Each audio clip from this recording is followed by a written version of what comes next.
పెద్దలరా మిత్రులరా అందరికీ నమస్తే. ఇది మార్గాన్ MAARGAN మార్గాన్ మూవీ. విజయ్ ఆంటోనీ సినిమా ఇది. విజయ్ ఆంటోనీ అనేక మెసేజ్ ఓరియంటెడ్ చిత్రాలను తీసుకెళ్తాడు. మెసేజ్ ఓరియంటెడ్ చిత్రాలు మనకు అందిస్తున్నటువంటి మాస్ మసాలా మూవీస్ మనకు అందిస్తున్నటువంటి పరిస్థితి మనం చూస్తాము. అయితే ఇక్కడ నేను ఇంకా చెప్పదలుచుకుంది ఏంటంటే, ఈ మార్గాన్ సినిమా ఇది ఒక క్రైమ్ థ్రిల్లర్ మూవీ.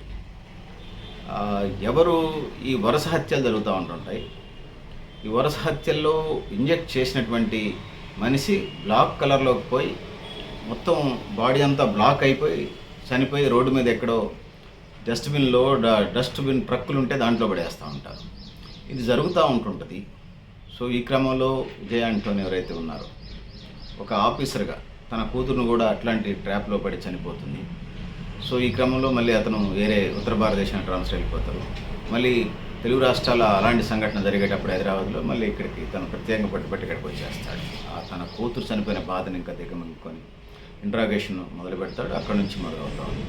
సో అయితే పోలీసు వాళ్ళది ఎప్పుడు సొమ్మొక సాటు ఉంటే దొంగతనం జరిగితే సొమ్మొక సాటు ఉంటే అనుమానం ఇంకో సాటు ఉంటుందని. సో ఇట్లాంటి పరిస్థితులు ఉంటా ఉంటాయి. సో అసలు దొంగను పట్టుకోవడానికి చివరిదాకా ట్రై చేసి చివరికి క్లైమాక్స్లో ఫినిష్ చేసేసి పరిష్కారం చేసేస్తాడు హీరో. సో అయితే ఇక్కడ ఒక కుర్రాడిని అరవింద్ అనేటువంటి తల్లిదండ్రి చనిపోయినటువంటి చిన్నప్పుడు గ్రామీణ ప్రాంతాలకు పోయినటువంటి అరవింద్ విపరీతమైన సూపర్ పవర్ మెమరీతో ఉంటాడు. అరవింద్ తండ్రి చనిపోతాడు. తర్వాత వాడు పట్టణానికి బతుకుదరికి వస్తారు. తల్లి కూడా చనిపోతుంది. అప్పుడు అరవింద్ చదువుకుంటూ ఉంటాడు. తను ఒక ఇన్సిడెంట్లో తన బ్రెయిన్ ఇబ్బంది కలుగుతుంది. తను గూగుల్ బేస్డ్గా మెడిసిన్ వాడుతూ ఉంటాడు. అవి అందులో స్టెరాయిడ్స్ ఉంటాయి. తన చెల్లెలు తను జీవిస్తూ ఉంటారు. ఈ క్రమంలో తన గర్ల్ ఫ్రెండ్ ఒకళ్ళు పరిచయం అవుతారు. పరిచయమైనటువంటి క్రమంలో తన goals UPSC union public service కమిషన్లో జాబ్ సంపాదించడం, అదేవిధంగా తనకు ఫేవరెట్ అయినటువంటి స్విమ్మింగ్లో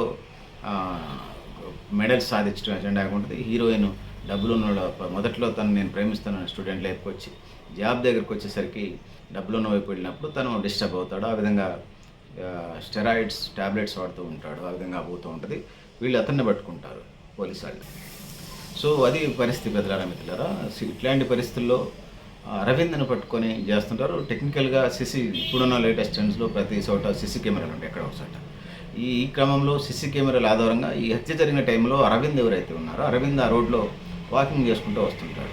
నైట్ 10:30కి వాకింగ్ అయింది. ఇంకా బలోపేతం అవుతుంది ప్రేక్షకులకు కానీ వాళ్ళకి కానీ.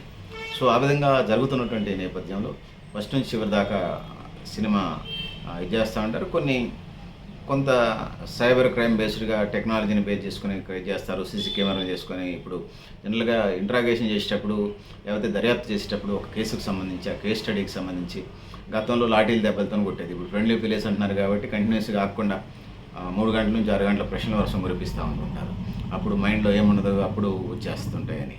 So police plus psychological interrogations జరుగుతూ ఉంటాయి. ఎదురులా కొట్టుడు, అంతకుముందు కోడికి ముక్కులో పెట్టి తిప్పుతూ పోలీస్ ఇంట్రాగేషన్లు మన పాత సినిమాల్లో కనిపిస్తూ ఉంటుంటాయి. సంఖ్యలలో సక్కలకి పెట్టి ప్రశ్నలు అడుగుడు, ఇట్లా రకరకాల పద్ధతుల్లో కొట్టి అడుగుడు, ఇట్లా రకరకాల ఇంట్రాగేషన్స్ ఉంటాయి. 3rd డిగ్రీ అంటుంటారు. అంటే భౌతికంగా హింసించి ఇంట్రాగేషన్. లేటెస్ట్ దాని ప్రకారం మనం చూస్తూ ఉన్నాం. మిషన్లు పెట్టి సినిమాల్లో కూడా చూస్తున్నాం కదా, రియల్లో కూడా మిషన్లు పెట్టి జరుగుతూ ఉంటుందని తెలియజేసుకుంటున్నాను. సో సోదరులరా సోదరిమణులారా, ఇట్లాంటి పరిస్థితుల నుంచి లేటెస్ట్ మనం ఆధునిక సాంకేతిక పరిజ్ఞానంతో నేర సామ్రాజ్యానికి సంబంధించి జరగబోయే వాటిని కూడా మనం ఐడెంటిఫై చేయగలుగుతున్నాం. మన పహల్గామ్ దాడిలో డ్రోన్లు ఇండియా మీదకి వస్తే వాటిని రాడార్ ఐడెంటిఫై చేసి తిప్పుకోగలిగేంత సాంకేతిక పరిజ్ఞానాన్ని మనం సంపాదించుకున్నాం. సో ఆ విధంగా మనం ముందుకు పోతున్నామని తెలియజేసుకుంటా ఉన్నాను పెద్దలారా మిత్రులారా. సో ఏదైతే ఉన్నదో ఈ పోలీస్ ఇంట్రాగేషను ఇందులో కీలకంగా ఉంటుందనేది మనం చెప్పుకోవచ్చు. సినిమా అంతా క్రైమ్ సస్పెన్స్ థ్రిల్లరు ఇన్వెస్టిగేషన్ పర్పస్లో వెళ్తూ ఉంటుంటుంది. హీరో ప్రతి సాటికి వెళ్తూ ఉంటాడు. అరవింద్ని బేస్ చేసుకుని అరవింద్కి స్విమ్మింగ్ లోపలికి వెళ్ళి చిన్నతనం నుంచి అరవింద్కి అట్లా ఉంటుంది.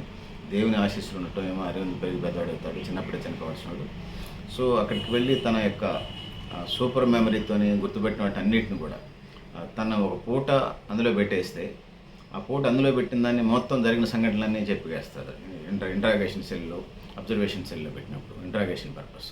సో ఆ విధంగా ఈ సినిమా ఉంటుంది. సో కొంత ఒక్కొక్కసారి ఒక్కో పద్ధతిని అనుసరిస్తుంటారు. ఇప్పుడు సెల్ ఫోన్ బేస్ చేసుకొని ఎక్కువ నడుస్తూ ఉంది. అది మామూలు పిక్ పాకెటర్లు, జేబు దొంగలు, క్రిమినల్స్, డకాయిట్లు అందరితో పాటు చివరికి మావోయిస్టుల దాకా ఇతర టెర్రరిస్ట్ గ్రూపులకు సంబంధించి కానీ, లేకపోతే ఐఎస్ఐ వాళ్ళకి సంబంధించి కానీ, లేకపోతే ఇతర దేశాలకు సంబంధించినటువంటి గూఢాచారులను ఐడెంటిఫై చేయడం కోసం కానీ కింద నుంచి పైదాకా సెల్ ఫోన్ని ఖచ్చితంగా అతను అక్కడ నెంబర్ తీసుకొని ఐడెంటిఫై చేస్తున్నారు, ట్రాక్ చేస్తున్నారు. ప్రభుత్వాలకు సహజంగానే దేశ భద్రతా వ్యవహారాలు ఇచ్చి అది ఉంటుంది, దాన్ని మనం కాదనలేం. అందరి ఫోన్లు ట్రాప్ అవుతాయి. కొంతమంది హడావుడి మాస్టర్లు ఉంటారు, మీ ఫోన్లన్నీ రికార్డ్ అవుతున్నాయి, రికార్డ్ అయ్యే మాట నిజమే, కానీ ఆ రికార్డ్స్ ప్రభుత్వం ఎక్కడా లీక్ చేయదు 100%. సో క్రిమినల్స్ లేకపోతే దేశ భద్రతకు ముప్పు కలిగించే వాళ్ళది మాత్రం ఈ ట్రేస్ అవుట్ చేసి సంభాషణలు కంటిన్యూస్గా రికార్డెడ్గా పెడతా ఉంటారు. సో ఈ పరిస్థితిని మనం చూస్తూ ఉన్నాం. సోదరులారా, సోదరిమణులారా, ఆ విధంగా ఉన్నదనేది నేను తెలియజేసుకుంటున్నాను.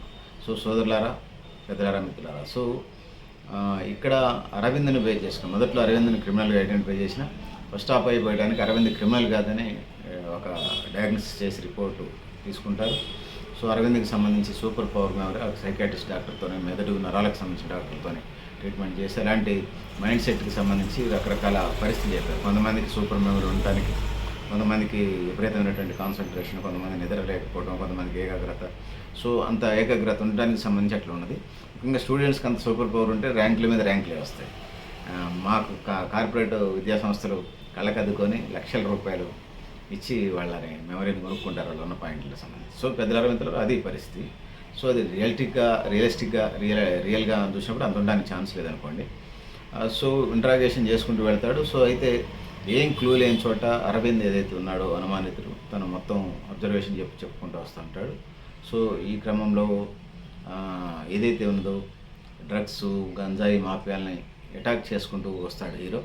అటాక్ చేసుకుంటూ మూలాలు లేకుండా నాశనం చేసుకుంటూ వస్తాడు. మద్యం, డ్రగ్స్ మాఫియాని, ఆల్కహాల్ డ్రగ్స్ మాఫియాలని తుదముట్టించుకుంటూ వస్తాడు. కానీ ఈ క్రమంలో అసలు ఆడు దొరకడు. సో ఈ క్రమంలో అది చివరిదాకా కొనసాగుతూ ఉంటుంది. సో అనేక మందిని చేసుకుంటూ ఇంటరాగేట్ చేసుకుంటూ వస్తే తను చివరికి మేఘాగా తేలుతుంది. సో ఆ మేఘా ఎవరైతే ఉన్నారో ఆ మేఘా పేరు మార్చుకొని మగవాడి రాయిల్లాగా తిరుగుతూ ఉంటుంటుంది. తలకి కింద నుంచి పోయేదాకా రైన్ కోట్ టైప్ వేసుకొని కొన్ని లిక్విడ్స్తోని, సైన్స్ స్టూడెంట్ తను, కొన్ని లిక్విడ్స్తోని మెడికల్ సైన్స్ ప్రకారం ఇంజెక్షన్ చేసి ఖచ్చితంగా ఈ ప్రాంతంలో అటాక్ చేసి, హీరో కూడా ఇక్కడ ఇంజెక్షన్ చేస్తే సరిగా గుచ్చుకోదు, ఇంతవరకు బ్లాకే ఉంటుంది హీరోకి. సో ఫస్ట్ నుంచి ఎవరి దాకా హీరో మనకు అట్లా ఎందుకు అనిపిస్తుంటుంది. సో అందుకనేది మనకి కొన్ని సీన్స్ చూసిన తర్వాత అర్థమవుతూ ఉంటుంది. సో చివరికి ఏదైతే ఉందో తనని ఫిల్మ్ ఇండస్ట్రీ కోసం ట్రై చేస్తుంది ట్రై చేసినటువంటి క్రమంలో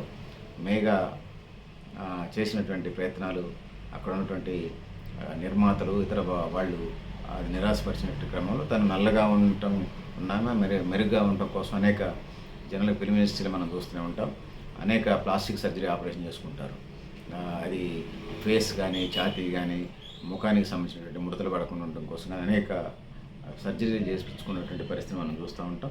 సో ఇందులో కూడా ఎవరైతే ఉన్నారో వైపుగా ప్రయత్నం చేస్తే ఆ విధంగా ఈ మూవీ ఉంటుందని తెలియజేసుకుంటూ, సో చివరికి ఐడెంటిఫై చేసి తాను నల్లగా ఉంది, మిగతా వాళ్ళు తెల్లగా ఉన్నారని తన పరిసరాల్లో ఉన్న వాళ్ళని ఎవరైతే ఉన్నారో చివరికి తన ట్రీట్మెంట్ చేసిన డాక్టర్ కూడా నువ్వు నల్లగా ఉన్నావని చేస్తే తను కూడా చంపేస్తాయి. సో ఆ కేసు లిటిగేషన్ ఫస్ట్ నుంచి చివరి దాకా వరుస హత్యలు జరుగుతూ ఉంటే, ఒకే మెథడ్లో జరుగుతూ ఉంటే, అదే ఇంజెక్షన్ చేయడంతో పాటు జరుగుతూ ఉంటే దాన్ని చివరికి ఛేదించి హీరో ఆ విధంగా క్రిమినల్ని కాల్ చేస్తాడు. సో నాకు తెలిసి ఏదైతే ఉందో మార్గాన్ పార్ట్ 2 ఉండడానికి మాత్రం 100% ఛాన్స్ ఉంది. ఎందుకంటే క్లైమాక్స్ ఫినిష్ చేసినట్టుగా చూపిస్తారు, కంటిన్యూషన్ చూపించలేదు. నాకు తెలిసి 100% మార్గాన్ 2 వస్తుందని నమ్ముతా ఉన్నాం. మిత్రులారా మీరు కూడా మీ అభిప్రాయాలు కామెంట్ బాక్స్లోనే తెలియజేస్తూ, సినిమా బాగుంది, మీ సమయము డబ్బులు వృధా కావు. సో ఈ సినిమాకి నేను ఇస్తున్నటువంటి మార్కులు 5 మార్కులకి 3.5 మార్కులు, 4 కూడా వేసుకోవచ్చు ఒకళ్ళ ఇంట్రెస్ట్ని బట్టి. సో విజయ్ ఆంటోనీ సినిమాలు అంటే చాలా బాగుంటాయి. సో మన గతంలో కొన్ని మూవీస్ కూడా చూసాం పిచ్చిగా టైప్ సినిమాకి సంబంధించి. సో మిత్రులారా మీరు కూడా మీ అభిప్రాయాలు కామెంట్ బాక్స్లోనే తెలియజేస్తూ, మీ సమయం డబ్బులు దాకా ఖచ్చితంగా వీరుంటే చూసే ప్రయత్నం చేయండి. సో ఆ విధంగా ముందుకు పోవాలని తెలియజేసుకుంటూ పైరసీని కడదాం. ఫిలిం ఇండస్ట్రీ మీద ఆధారపడి జీవించే వందలాది వేలాది కార్మికుల్ని రక్షించే ప్రయత్నం చేద్దాం. థియేటర్లని సినిమాని ఒక రంగం, అంటే ప్రధానంగా మనిషి ఎంటర్టైన్మెంట్ రంగంలో భాగంగా ఉన్నది కాబట్టి దాన్ని రక్షించుకునే ప్రయత్నం చేద్దాం. సో ఆ విధంగా ముందుకు పోవాలని తెలియజేసుకుంటూ, మిత్రులారా మీరు కూడా మీ అభిప్రాయం కామెంట్ బాక్స్లో తెలియజేస్తూ, నేను గైడేపల్లి సత్యనారాయణ, న్యూ లక్ష్య ఆర్గనైజేషన్.